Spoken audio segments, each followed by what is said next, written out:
అందరికీ నమస్కారం. 17 జూన్ 2025 పంచాంగం వివరాలు ఇప్పుడు తెలుసుకుందాం. శ్రీ విశ్వావసునామ సంవత్సరం ఉత్తరాయణం, మాసం జ్యేష్ఠమాసం, పక్షం కృష్ణపక్షం, వారం మంగళవారం, తిథి షష్ఠి మధ్యాహ్నం 2:43 వరకు ఉంటుంది. ఆ తరువాత సప్తమి ప్రారంభమవుతుంది.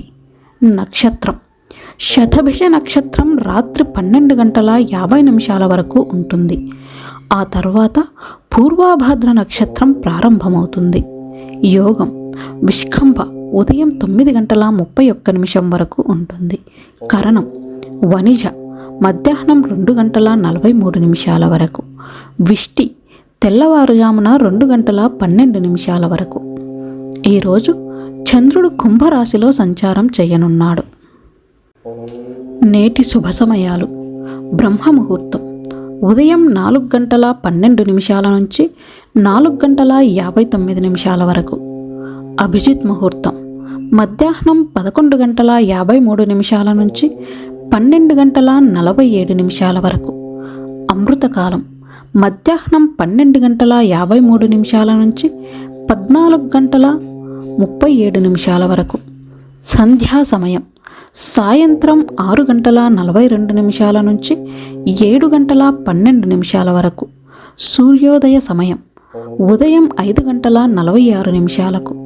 సూర్యాస్తమయ సమయం సాయంత్రం 6:42. అశుభ సమయాలు: రాహుకాలం మధ్యాహ్నం 3 గంటల నుంచి 4:30 వరకు ఉంటుంది. యమగండం ఉదయం 9 గంటల నుంచి 10:30 వరకు. గుళిక కాలం ఉదయం 12 గంటల నుంచి 1:30 వరకు. దుర్ముహూర్తం ఉదయం 8:08 నుంచి 9:03 వరకు మరియు మధ్యాహ్నం 12:47 నుంచి 1:42 వరకు. వర్జం మధ్యాహ్నం 12:53 నుంచి 2:37 వరకు. ఈరోజు పరిహార సూచన: ప్రతియోగం ప్రభావాన్ని మెరుగుపరిచేందుకు గోమాత పూజ లేదా లక్ష్మీదేవికి క్షీరాభిషేకం చేయాలి. 17 జూన్ 2025 మంగళవారం రోజు రాశి ఫలాలు ఎలా ఉన్నాయో ఇప్పుడు తెలుసుకుందాం. మేషరాశి ఆరోగ్యంగా ఉన్న మానసిక ఒత్తిడికి గురి కావచ్చు. కుటుంబంలో ముద్దు బిడ్డలపై శ్రద్ధ అవసరం. ఉద్యోగంలో మీపై ఆధారపడే పనులు పెరుగుతాయి. ఖర్చులు ఊహించని విధంగా పెరగవచ్చు. పరిహారం: హనుమంతుడిని ప్రార్థించండి. వృషభ రాశి ఆత్మవిశ్వాసంతో ముందుకు సాగుతారు. కుటుంబంలో సంతోషకరమైన వార్తలు వింటారు. ఉద్యోగ మార్పులకు అనుకూల సమయం. పెట్టుబడుల ద్వారా లాభాలు వచ్చే సూచనలు. పరిహారం: శ్రీ మహావిష్ణువును ధ్యానించండి. మిథున రాశి ఆరోగ్యం నిలకడగా ఉంటుంది. కుటుంబ సభ్యుల మద్దతు పొందుతారు. ఉద్యోగ రంగంలో గణనీయమైన మార్పులు ఉంటాయి. ఖర్చులపై నియంత్రణ అవసరం. పరిహారం: నవగ్రహ పూజ చేయండి. కర్కాటక రాశి ఆరోగ్యం మీద శ్రద్ధ అవసరం. కుటుంబ సభ్యులతో విభేదాలు నివారించండి. ఉద్యోగంలో కొత్త బాధ్యతలు ఎదురవుతాయి. ధన వ్యయానికి సిద్ధంగా ఉండండి. పరిహారం: దుర్గాదేవిని పూజించండి. సింహరాశి శక్తి ఉత్తేజం పెరుగుతుంది. కుటుంబంలో శుభకార్యాల సూచనలు. ఉద్యోగంలో ప్రమోషన్ అవకాశాలు. వ్యాపార లాభాలు సాధ్యం.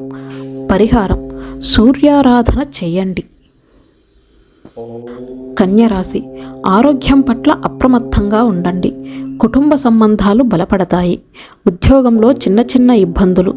ఖర్చులు క్రమంగా పెరిగే అవకాశం. పరిహారం: బుద్ధ గణపతిని పూజించండి. తులారాశి ఆర్థికంగా ఉపశమనం కనిపిస్తుంది. కుటుంబంలో ఆనందకర వాతావరణం. ఉద్యోగ అవకాశాల్లో పురోగతి. కొత్త పెట్టుబడులకు అనుకూలం. పరిహారం: చంద్రునికి పాలు సమర్పించండి. వృశ్చిక రాశి ఆరోగ్యం బాగానే ఉంటుంది. కుటుంబంలో ఓర్పుతో వ్యవహరించాలి. ఉద్యోగ భద్రత మెరుగవుతుంది. వ్యాపార లావాదేవీలు లాభదాయకం. పరిహారం: శివాభిషేకం చేయించండి. ధనుస్సు రాశి ఆధ్యాత్మిక చింతన పెరుగుతుంది. కుటుంబ సభ్యుల సహకారం లభిస్తుంది. ఉద్యోగ బదిలీ అవకాశాలు ఉంటాయి. ఖర్చులు అధికంగా ఉంటాయి. పరిహారం గురుదేవుని పూజ చేయండి. మకర రాశి ఆరోగ్య సమస్యలు తొలగిపోతాయి. కుటుంబంలో ప్రశాంతత. ఉద్యోగంలో అభివృద్ధి. ఆర్థికంగా మిత వ్యయంతో ప్రయోజనం. పరిహారం శనీశ్వరునికి నల్ల తిలాలు సమర్పించండి. కుంభరాశి శారీరకంగా అలసటకు గురి కావచ్చు. కుటుంబంలో కలహాలకు దూరంగా ఉండండి. ఉద్యోగంలో అప్రమత్తత అవసరం. వ్యాపారంలో సంయమనం పాటించాలి. పరిహారం శివునికి అర్ఘ్యం ఇవ్వండి. మీనరాశి ఆత్మవిశ్వాసం పెరుగుతుంది. కుటుంబ సభ్యుల మద్దతు లభిస్తుంది. ఉద్యోగంలో వృద్ధి సూచనలు. పెట్టుబడులకు అనుకూలత. పరిహారం లక్ష్మీదేవికి పసుపు పుష్పాలతో అర్చన చేయండి.